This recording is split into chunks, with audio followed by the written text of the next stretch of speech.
자, 우리 예수님 믿고 기쁜 마음 얻기를 바랍니다. 슬픈 마음 있는 사람 91장. 슬픈 마음 있는 사람 예수 이름 믿으며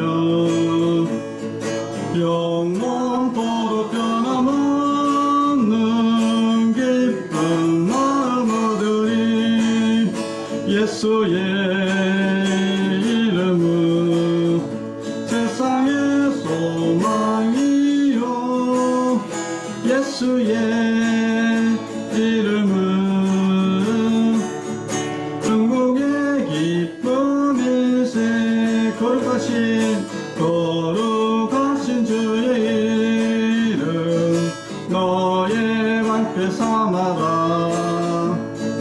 환난 시험 당할 때에 주께 기도드려라. 예수의 이름은 세상의 소망이요 예수의 이름은 천국의 기쁨일세. 존귀하신 주의 이름 우리 기쁨 되도다. 주의 품에 안길 때에 기뻐 찬송 부르리. 예수의 이름은 세상의 소망이요 예수의 이름은 천국의 기쁨일세. 우리 갈 길 다간 후에 보좌 앞에 나가 왕의 왕께 경배하며 멸류관을 드리리. 예수의 이름은 세상의 소망이요 예수의 이름은 천국의 기쁨일세. 아멘. 기도하겠습니다.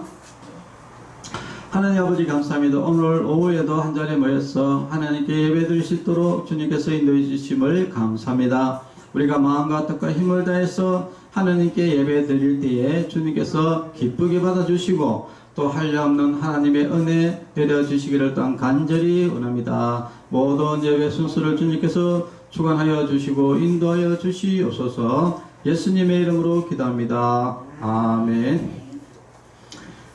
내 영혼이 은총 입어 찬양 부르겠습니다. 내 영혼이 은총 입어 내 영혼이 은총 입어 중한죄 짐 벗고 보니 슬픔 많은 이 세상도 천국으로 하도다. 할렐루야 찬양하세. 내 모든 죄 사함 받고 주 예수와 동행하니 어디나 하늘나라.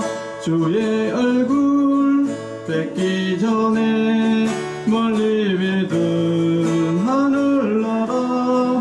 내 맘속에 이뤄지니 날로 가깝도다. 할렐루야 찬양하세. 내 모든 죄 사함 받고 주 예수와 동행하니 어디나 하늘나라. 높은 산이 거친 들이 조막이나 궁궐이나 내 주 예수 모신 곳이 어디나 하늘나라. 할렐루야 찬양하세. 내 모든 죄 사함 받고 주 예수와 동행하니 어디나 하늘나라. 아멘. 기도하겠습니다. 하나님 아버지 감사합니다. 오늘도 오후에 모여서 하나님의 말씀을 듣습니다. 하나님의 말씀의 진리의 말씀을 통해서 우리가 은혜 누리는 귀한 시간이 되게 하여 주시옵소서. 예수님의 이름으로 기도합니다. 아멘.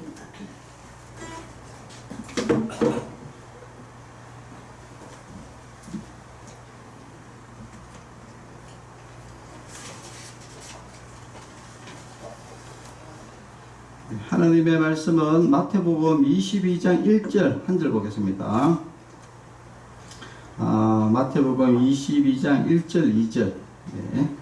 예수께서 다시 비유로 대답하여 이르시되 천국은 마치 자기 아들을 위하여 혼인잔치를 베푼 어떤 임금과 같으니. 아멘. 네, 한 절 더 보겠습니다. 요한계시록 19장 9절 말씀.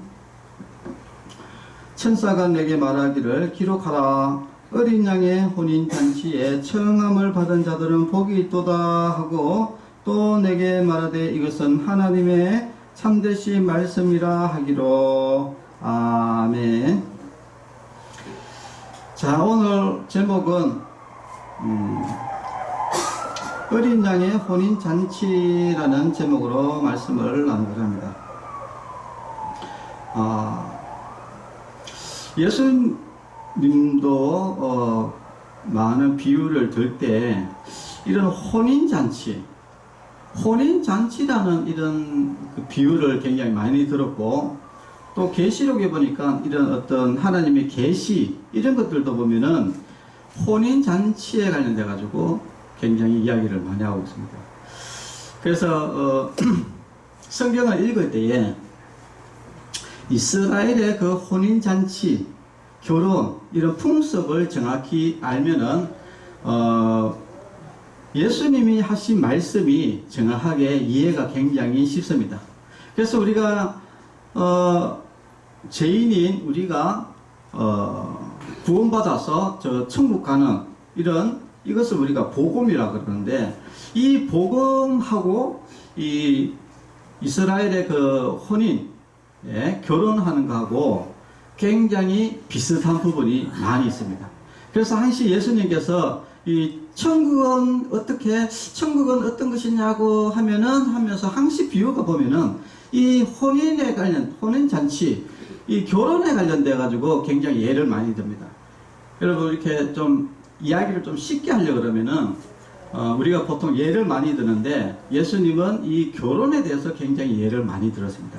그래서 우리가 성경을 읽을 때에 성경을 이해를 조금 빨리 하려고 그러면은 그 이스라엘의 그 결혼 풍습을 정확히 알면은 더 빨리 이 하나님의 말씀이 이해가 되기 때문에, 자, 오늘은 이 이스라엘의 그 결혼 풍습이 이 천국 복음하고 어떤 연관성이 굉장히 있는지 한번 제가 말씀을 드리려고 합니다. 첫 번째, 이스라엘의 이제 결혼 풍습 중에 한 가지는, 처음에 이제 남자가 여자와 이제 결혼을 하고 싶어요. 그래서 남자가 저 여자가 마음에 든다 그래요. 그러면은 그 여자가 결혼을 해야 되겠죠. 그러면은 그 여자를 마음에 든다 해가지고 야 가자 이렇게 해가지고 가시는 게 아닙니다. 뭐가 있느냐? 결혼 지참금이라는 게 있습니다. 그러니까 아내를 데리고 올 때 반드시 결혼 지참금이라도 돈을 주고, 이때까지 부모님이 애지중지 잘 키워주셨기 때문에 제가 부모님에게 이렇게 돈을 드리고, 그러니까 돈을 드린다는 개념이 뭐 사온다는 개념이 아니라 감사의 표시로 그 결혼 지참금을 드리고 아내를 데리고 오는 풍습이 있어요. 그게 옳습니다. 그래서 우리가 반드시 결혼을 할 때는 반드시 돈이 지불이 돼야 된다. 대가가 지불이 돼야 된다. 자, 여러분, 대가가 지불이 된다. 이게 무슨 말입니까?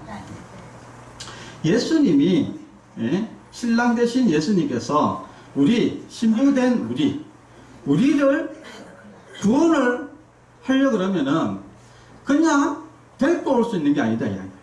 반드시 어떻게 해야 된다? 대가를 지불해야 된다. 대가를. 그래서 대가를 예수님께서 어디 지불했습니까? 십자가에 자기의 목숨으로서 지불을 하고 여러분들을 천국으로 인도하시다. 예, 인도해 주셨다. 이런 그 하나님의 복음의 말씀이 연결이 되어 있습니다. 그래서 고린도전서 6장 19절에서 20절에 보면은 너희 몸은 너희가 하나님께로부터 받은 바 너희 가운데 계신 성령의 전인 줄을 알지 못하느냐. 너희는 너희의 것이 아니라 값으로 산 것이었다. 예, 값으로 샀다. 예, 결혼 지참금을 주고, 예, 그냥 공짜로 가져온 게 아니라, 예수님이 십자가에 돌아가심으로 해서 죽음으로 값을 지불하고 여러분들을 천국으로 신부로 맞이했다라는 것입니다.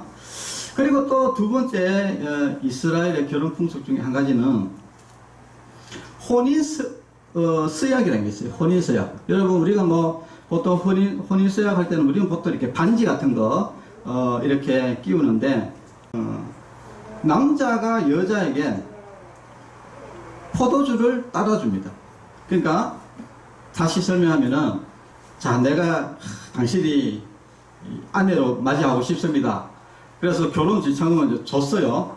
그러면 이제 부모님이 받을 거 아닙니까? 결혼지참금을 이제 받으면은 이제 부모님은 이제 받았고, 그러면 이제 남자가 여자에게 포도주를 따라줘요. 포도주를 따라줍니다. 그러면 여자가 그 포도주를 받아가지고 마시면은 뭐냐? 아, 내가 이제 그렇게 받아들이겠다 이 뜻이고, 안 받으면은 난 니하고 안 하겠다 이런 이야기거든요. 그래서 부모가 결혼 기참하니까 남자가 여자에게 포도주를 따라주면은 여자가 그 포도주를 마시면은 이제 이게 혼인 언약이 성립이 되는 겁니다. 그러니까 혼인 언약은 양자 간의 이제 약속이기 때문에 남자가 아무리 따라줘도 여자 쪽에서 안 받아버리면은 이게 파기가 되어버리는데 이것도 또 똑같은 개념이다 하는 겁니다. 예수님께서 우리에게 이제 죄의 대가를 지불했어요. 결혼지참금을 줬어. 그런데 예수님이 자 예수님 믿고 천국 갑시다라고 포도주를 줬는데 우리가 그죠? 싫어. 나 당신하고 나 결혼 안 할 거야. 이렇게 해버리면은 파기가 되어버린다 이거예요. 그래서 우리는 이제 예수님이 주시는 값없이 주시는 그 은혜, 예수님을 우리가 믿으면은 예수님을 영접하면은 포도주를 받는다는 것은 영접하기만 하면은 이제 결혼이 성립이 되어서 우리가 구원을 받는 것이죠. 구원을 받지만은 그러나 받지 않으면은 우리가 예수님과 관계없는 사람이 되어버린다 이런 것입니다. 그리고 또 세 번째 풍속은 신랑이 여자에게 이제 떠나오기 전에 이제 선물을 합니다. 그러면은 여자가 포도주를 받았잖아요. 그러면 승낙을 했잖아요, 그죠? 승낙을 하면은 신랑이 그 신부 될 사람에게 선물을 주고 갑니다. 예. 왜냐? 청혼을 받아준 것에 있어서 감사하는 마음으로 이렇게 선물을 주고 갑니다. 근데 희한한 것은 이스라엘 풍속의 희한한 것은 그럼 승낙됐으면은 여러분 결혼이라는 것은 서로 약속을 했다고 해가지고 바로 결혼식을 하는 것은 아니잖아요. 결혼식을 하기 전까지 보통 이스라엘은 한 1년 정도 옵니다. 1년 정도. 그런데 가기 전에 반드시 뭘 주고 간다? 선물을 주고 간다. 성경에 보니까 예수님께서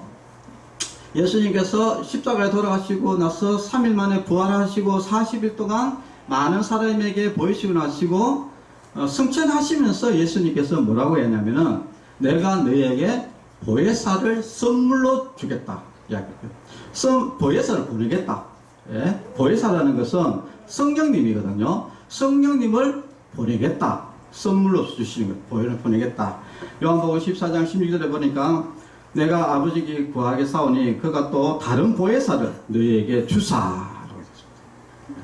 그래서 예수님이 가시면서 승천하시면서 바로 성령님을 우리에게 주고 가셨다. 선물을 주고 가셨다. 그 성령님이 나를 늘 이제 인도해 주시는 것이죠. 자, 그리고 또 이스라엘의 풍속은 뭐냐? 자, 그러면 이제 신랑이 이제 나중에 갔습니다. 신랑은 왜 갔냐면은 이제 그때부터 신랑은 그 신부가 이제 살지 뭐 그런 것들을 이제 준비를 합니다. 그래서 그것이 다 준비가 돼야지 신부를 데리러 오는 거예요. 그러면 이제 그 1년이 넘는 기간 동안에 그러면 여자는 뭐 하느냐? 여자는 이렇게 순결을 유지하는 것입니다. 우리가 예수님 믿고 난 이후에 이제 예수님 믿고 난 이후에는 그러면 내 마음대로 살아도 되느냐? 그게 아니라는 거예요. 우리가 비록 처녀 때는 자기 마음대로 살았을지 몰라도 이제 그 신랑과 약속을 했으면은 다른 남자하고는 이제 관계를 끊고 그죠? 그 남자만 오직 기다리면서 이렇게 순결을 유지하는 이제 그런 것이 돼야 된다 이야기입니다. 그래서 우리가 예수님을 믿는 사람은 누구보다도 이런 다른 우상을 섬기다든지 죄를 짓든지 이런 것들을 하면 안 됩니다. 고린도후서 11장 2절에서 3절에 보니까 내가 하나님의 열심으로 너희를 위하여 열심을 내노니 내가 너희를 정결한 처녀로 한 남편인 그리스도께 드리려고 중매함이로다 라고 이르 됐습니다. 우리는 그 예수님을 그 만나기 전까지 어떻게 해야 된다? 이 땅에서 정결한 처녀로서의 삶을 살아야 된다는 것입니다. 그래서 정결하다는 것은 뭐냐? 그것은 우리 마음이 그냥 오직 한 남편만 딱 바라보고 있어야 됩니다.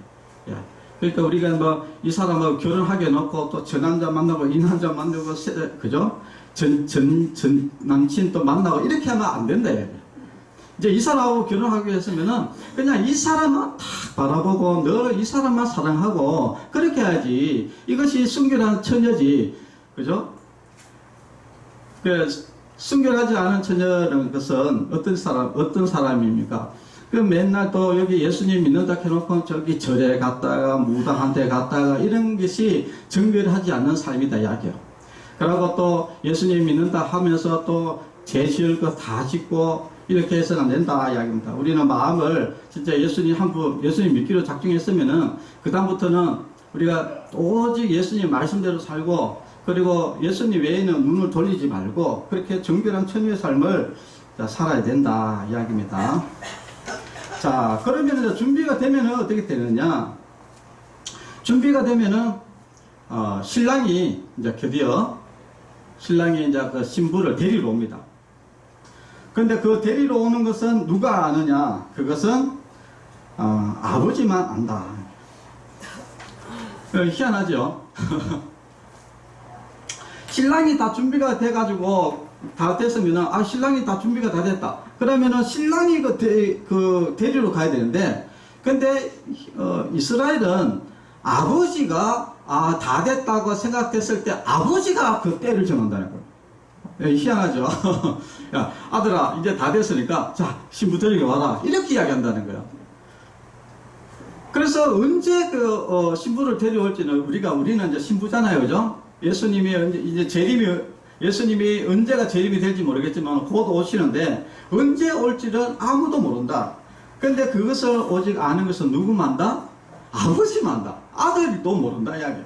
그래서 마태복음 24장 36절에 보니까, 그러나 그날과 그때는, 그러니까 신랑이 오는 때, 예수님이 이 땅에 재림하는 때, 그때는 아무도 모르나니 하늘의 천사들도 모르고 아들도 모르고 오직 아버지만 아시느니라. 참 이스라엘의 풍습이 참 이 천국 복음하고 너무나 똑같다 이거죠. 그래서 결국은 아들이 이제 다 결혼 준비가 다 됐다. 이제 신부를 데리고 와라. 아들에게 야 아들아 신부 데리고 와라 라고 이렇게 보내는 그게 누구라고? 아버지가 그렇게 결정한다는 거야. 그러니까 아들도 모른다. 지금 우리가 재림하는 것은 아무도 모릅니다. 그런데 이렇게 가끔씩 보면은 이단들 이런 사람들이 옛날에 뭐 2002년도인가 그때 뭐 세상에 종말이 온다 하면 개사고 막 그래가지고 다 그냥 완전히 그 거짓말이 들통났다 아닙니까? 그때는 아무도 모릅니다. 근데 언제 온다 이렇게 이야기하는 사람은 그 사람 100% 어떻다? 사기꾼이다. 예. 하나님밖에 몰라. 하나님 아버지밖에 모르는데 아들도 예수님도 모른다는 거예요. 하나님 아버지 하나님만 아신다. 자, 그리고 또 한 가지는 자, 신부를 데리러 오는 그 절차가 또 어떻게 되냐면은 신부를 데리러 올 때 신랑의 그 친구들을 대동해 갑니다. 우리도 뭐 한자비가 가잖아요. 그죠? 그렇듯이 신랑의 친구들이 대동해서 가는데, 밤에 갑니다. 왜 밤에 가느냐? 우리나라는 날씨가 선선해서 그렇지만 이스라엘은 날씨가 덥습니다. 그래서 모든 행사를 밤에 해요. 밤에 하기 때문에, 신랑은 항상 밤에 옵니다. 신부를 데리러. 자, 그러면은 신부 쪽에서는 어떻게 되냐? 신부의 친구들이 신랑을 맞이해야 되겠죠. 그래서 신부 친구들이 이제 신랑이 언제 올지는 모르니까 이제 대기를 합니다. 몇 명이, 10명이. 그래서 여러분 열처녀 비유가 거기에서 나오는 거예요. 그래서 처녀 10명이 이제 그 신랑이 올 때까지 기다리고 있는 겁니다. 무엇을 들고? 등불을 들고 기다리고 있는 거예요. 근데 이 등불을 왜 준비해야 되느냐 하면은 그 신부의 친구들이 만약에 그 신랑이 왔는데도 등불을 준비하지 않았다 그러면은 그 덜러리들은 혼인잔치에 참가할 수가 없습니다. 등불을 준비하지 않으면. 그래서 신부의 덜러리들은 반드시 등불을 준비해야 돼요. 등불을 준비하고 반드시 그 신랑을 맞이해야지 자기 친구 결혼식에 참여할 수 있습니다. 그럼 등불 준비 안 하면 되는데 참석할 수가 없어요. 거기 풍습이. 예. 그래서 여러분 이제 열처녀 비유 보면은 막 그 신부 그 친구들이 막 들러리 친구들이 막 등불을 준비했는데 5처녀는 기름까지 준비했는데 기름을 준비를 못 해가지고 나중에 기름 가져간 사이에 신랑이 와갖고 그래가지고 슬기로운 5처녀는 신랑 그 잔치에 참석하고 나머지 5명은 참석을 못했잖아요. 이게 이스라엘의 풍습이에요.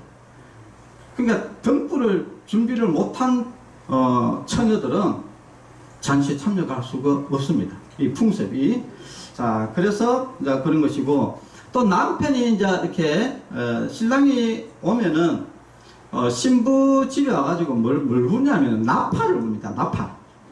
야, 신랑이 왔다라는 표시로 나팔을 막 불어요. 그러니까 신부를 데려왔으니까 자, 신부는 갈 준비해라 라는 거예요. 나팔을 딱 집에 와서 불면은. 자, 이것은 또 성경에 보면 이제 예수님이 재림할 때 나팔을 붑니다. 예, 성경에 데살로니가 전서 4장 16절에 보니까 예수님이 이제 이 세상에 다시 오실 때 신랑으로서 다시 오실 때 주께서 호령과 자, 호령을 합니다. 자, 신랑 왔다 이렇게 친구들이 자, 신랑 왔다 하면서 나팔을 확 불어요. 그래서 여기 보니까 주께서 호령과 천사의 소리와 하나님의 나팔을 치니 하늘로 쫓아 강림하시리니 라고 했습니다.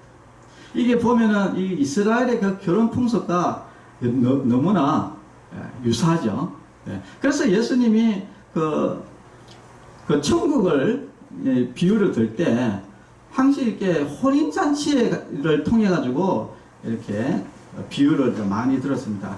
그런 이유가 이런 여러 가지 이제 결혼 풍습이 때문에 이제 그렇다는 겁니다. 그래서 우리 성도 여러분들도 이렇게 성경을 이제 읽으면서 혼인잔치 이렇게 놓으면은 지금 이제 전체적으로 이제 이렇게 이스라엘의 혼인잔치의 그 결혼 풍습을 여러분들이 한번 들어봤기 때문에 이게 이 말씀이 그 천국 복음하고 예수님 그 재림하고 이런 것들을 여러 가지를 이제 딱 생각해 보면은 이래서 이런 거구나 라는 것을 우리가 잘 알 수 있습니다.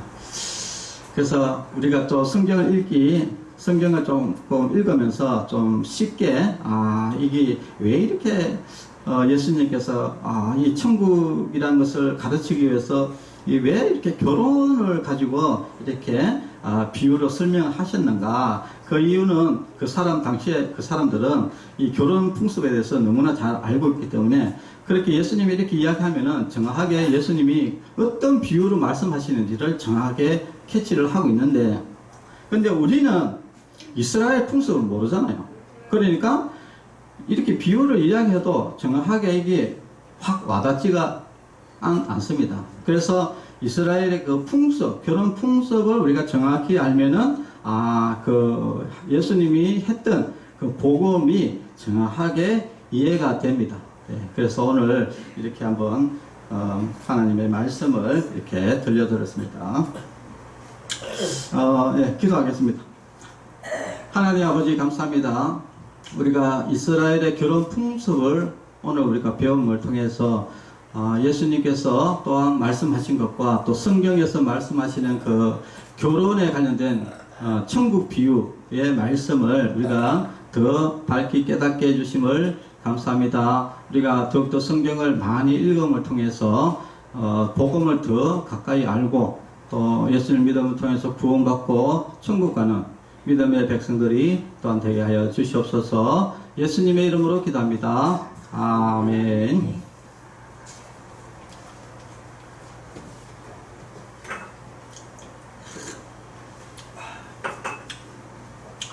네, 즐거운 추석, 즐거운, 옆에 한번 해보세요. 추석 즐겁게 보내세요. 추석 즐겁게 보내세요. 네, 즐거운 추석 되시기를 바랍니다. 축도로 예배를 마치겠습니다. 이제는 우리 주 예수 그리스도의 은혜와 하나님의 사랑과 성령님의 교통하심이 성도들의 머리 위에와 가정과 자녀들 위에 이제로부터 영원토록 함께 있을지어다. 아멘. 네, 감사합니다.